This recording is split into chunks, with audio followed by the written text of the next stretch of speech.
The sun rose slowly over the distant hills, casting a warm golden glow on the dusty road. The man adjusted his bag across his shoulder and glanced behind him. She was there waiting, watching, just like she had been every morning since he'd freed her. "Ready?" he asked softly. She wagged her tail and stepped forward. They had no real destination. The man seemed like someone always searching for something but never in a rush to find it. He didn't have a car. He didn't have a home she could recognize. Just a worn backpack and a heart big enough to make room for a stray dog who had once been forgotten. That day, the journey would be longer than any they'd taken before, over 20 kilometers on foot. The man didn't say where they were going, but the dog didn't need to know. She trusted him. Wherever he went, she would follow. The road was long and winding. Dust flew with every passing car, but the man stayed to the side, making sure she was safe. When her paws grew tired, he would stop and let her rest beneath the shade of trees or in the grass near quiet streams. As the sun climbed higher, heat radiated off the pavement. Her tongue lolled out, panting. Her paws, already sore from the days behind her, now burned against the hot road. But still, she walked, because it wasn't just about staying close to the man anymore. It was about something deeper. She was chasing something she didn't quite understand, something warm and invisible, but powerful. Hope. Maybe, just maybe, she would never be left behind again. They passed towns full of people, some of whom stared in confusion. A man walking alone wasn't rare. A man walking with a thin, ragged dog who refused to leave his side, that was something different. At a gas station on the outskirts of a small village, a clerk stepped outside and called out, "Hey, is that your dog?" The man answered with a smile, "She's her own. She just chose to walk with me." The clerk handed him a bottle of water and a small pack of dog treats. "Looks like she picked the right person." The man thanked him. She sniffed the treats eagerly as he opened. Then he handed her one, and her tail thumped gently against the pavement. They walked on. A bridge stretched over a river ahead. As they crossed it, the dog paused, her ears flicking back. A memory stirred, sharp, cold, and sudden. She had been near a bridge once before. That was where someone had left her, tossing her from a truck like old garbage. That moment had been the beginning of her long, painful struggle. She froze, staring at the river below, trembling. The man noticed. He crouched beside her and gently placed his hand on her back. "It's just a bridge," he whispered. "It's not going to hurt you." She looked up at him, searching his face. His eyes were steady, calm. She took a breath and stepped forward. The memory faded. She was no longer that broken, discarded thing. She was walking beside someone who saw her as something more. As they moved on, the sun dipped toward the horizon. Orange and pink streaked the sky, and the temperature finally cooled. The man sighed as they neared a small roadside rest.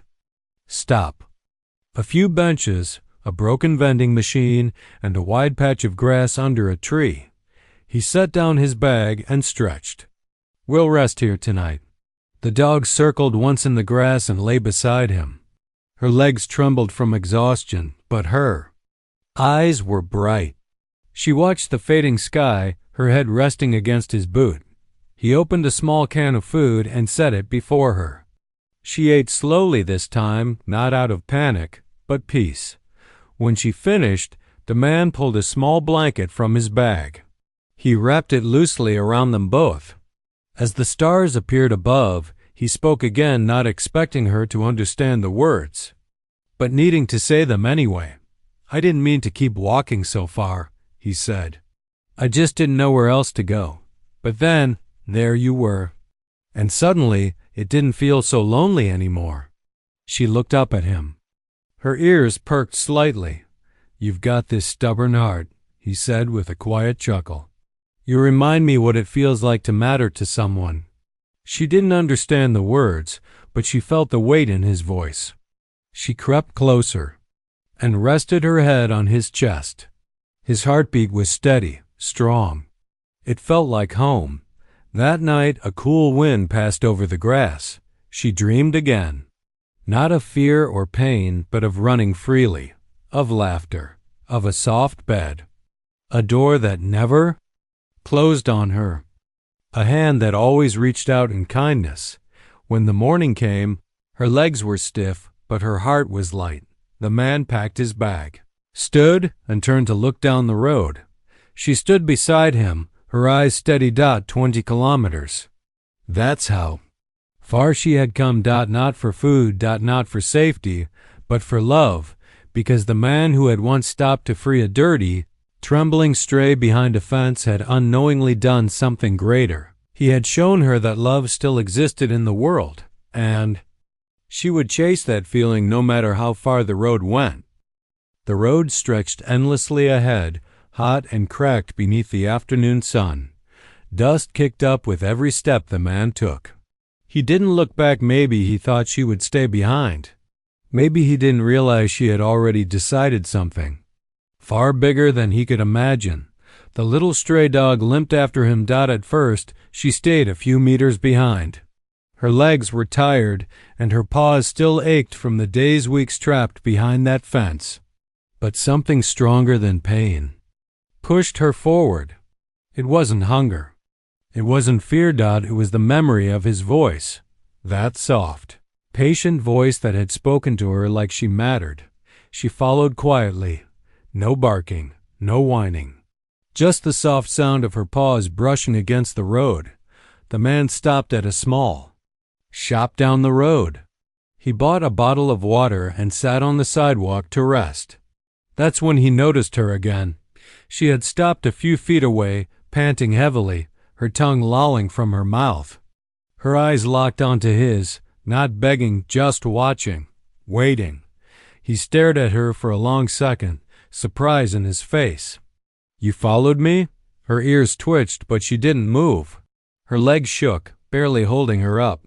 He sighed, then smiled, shaking his head. "All right, girl." He reached into his bag and pulled out a small collapsible bowl. He filled it with water from the bottle and gently pushed it toward her. She crept closer, sniffed the bowl, and drank quickly. The water was cool. It tasted like life. He let her drink in peace. When she finished, she looked up at him again. The sun glinted off her matted fur, revealing patches of missing hair and scars across her legs. "You've had it rough," he said softly. He reached out slowly, giving her time to back away if she wanted. But she didn't. His hand landed on her head, his fingers brushing behind her ears. She closed her eyes and leaned into his touch. That one gesture, a pat on the head, was more affection than she'd had in months, maybe longer. The man didn't talk much as they continued down the road, but she stayed close now. A little braver, a little closer with each step. Sometimes she lagged behind, limping on her sore leg. Sometimes he slowed so she could catch up. He didn't scold or shoo her away. Hours passed. The sun dipped lower, painting the sky with streaks of orange and gold. They walked through narrow alleys, across quiet fields, past barking dogs behind gates and honking cars. But she stayed with him. When evening came, the man stopped under an old tree by the roadside. He took off his bag and laid down a thin blanket. It wasn't much, but to her, it looked like heaven. He took out a sandwich, broke it in half, and set one piece gently on the grass beside her. She sniffed it cautiously, then devoured it in seconds. He chuckled. "Hungry, huh?" She licked her lips, then looked at him with soft, grateful eyes. That night, for the first time in what felt like forever, she slept beside someone, not behind a fence, not under a plastic bucket, not cold and alone. She curled up on the edge of his blanket and listened to the steady sound of his breathing. Safe, warm. In her sleep, her paws twitched like she was running. But this time, the dream was different. No fear, no chasing shadows, just grass, sunlight, and laughter. She dreamed of belonging. The next morning the man stirred and sat up. She lifted her head and yawned. He looked at her with a tired smile. "You're really not leaving, are you?" She wagged her tail weakly. It was the first time she'd wagged it with joy in a long, long time. "Well," he said, stretching, "I guess we're walking together then." The days blurred into each other. They walked through towns and forests, across bridges and train tracks. At every stop, he gave her a bit of food, a sip of water. He never tried to put a leash on her. He never locked her up. She stayed because she wanted to. People began to notice them. Some looked puzzled, others smiled. A few asked questions. "Is that your dog?" He would always answer the same way. "She found me." And it was true. He had freed her from the fence, yes, but she had chosen to follow him. She had chosen him. Along the way, her strength returned little by little. Her limp faded. Her tail wagged more often.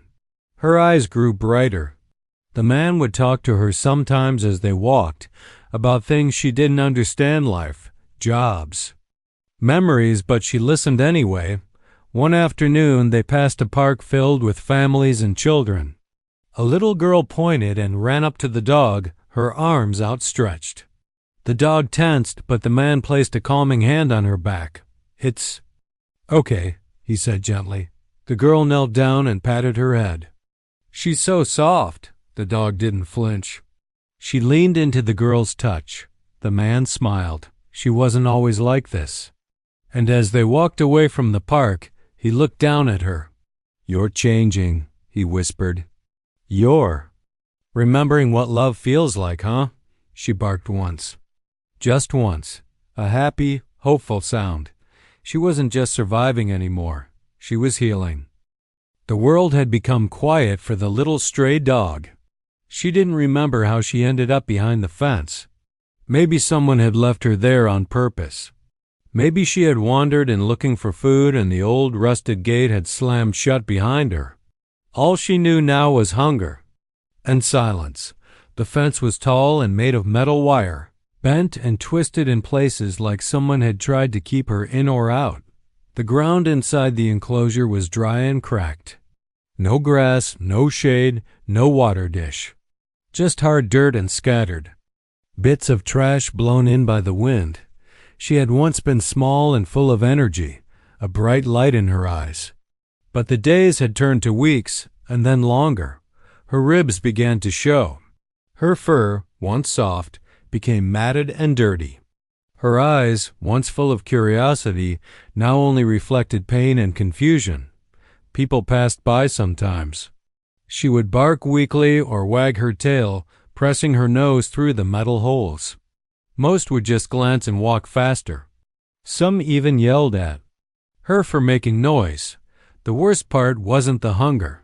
It wasn't even the cold nights or burning hot days. It was the loneliness. She had no name, no collar, no home. And slowly, it felt like she had no hope. Every morning, she would crawl out from under the broken plastic bucket she used as shelter. She'd look through the fence, waiting, hoping. Maybe today someone would see her. Not just look at her, but truly see her. On some mornings, a faint smell would float on the wind-fresh bread from the bakery a few streets over. Her stomach would ache so badly it made her cry out. She would scratch at the fence until her paws bled, not to escape, but to beg. Beg for someone to notice. Just a bite. Just a touch. One day, a group of boys passed by and laughed. One of them threw a rock at her. It hit her leg and she yelped, crawling back under her broken bucket. She didn't come out again that day. She learned that not all attention was good. Days passed. The air turned colder. Rain fell and she had no cover. She curled up tightly and shook through the storm, the mud soaking into her fur.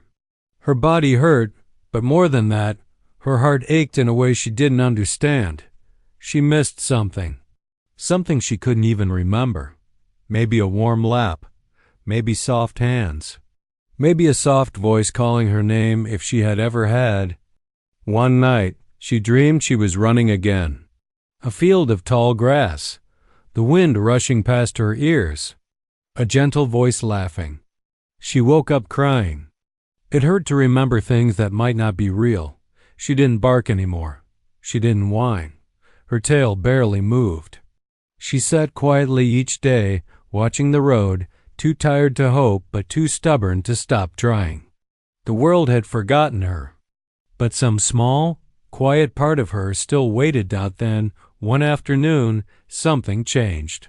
A man was walking down the road, not in a hurry like the others. He was carrying a small bag over his shoulder and wore dusty shoes. His hair was messy, and he had tired eyes but kind ones. As he passed the fence, he slowed. She noticed. Her ears perked up slightly, just a little flicker of interest. The man stopped walking. He was looking at her, not with fear, not with disgust, not with cold eyes. He crouched down near the fence, lowering himself to her level. "Hey, girl," he said gently. His voice was low, calm. It made her ears twitch again. She stood slowly, her legs shaky. She limped toward him, unsure if it was a trick. But his voice didn't change. It stayed soft. He reached into his pocket and pulled out a small piece of bread. He held it through the fence. She hesitated, then took it, her teeth brushing his fingers. He didn't flinch. He looked at the twisted wire, then frowned. "How long have you been stuck here?" She didn't know the answer. She just looked at him. The man stood up and walked around the edge of the fence. She followed his movement with her eyes. He pushed at the broken gate. It didn't budge. Then he reached into his bag and pulled out a small multi-tool. In a few careful cuts, the wire at the bottom edge came loose, and he bent it upward just enough to make a small hole. He looked at her again. "Come on, you're free now." She didn't move at first. She stared at the hole, then at him, then back at the hole. Her body shook. She took one step forward, then another. She paused at the edge, her nose touching the opening. For the first time in a long time, the world smelled different. It smelled open. She stepped through. The man didn't try to grab her. He just waited. She stood on the other side, free but confused. The man gave a small smile, then gently patted her head. "Good girl." She felt it then, a warmth she hadn't felt in so long. His touch wasn't rough. It wasn't rushed. It was kind. And then, just as calmly as he came, he stood up and began to walk away. She watched him go. The wind blew gently across the road.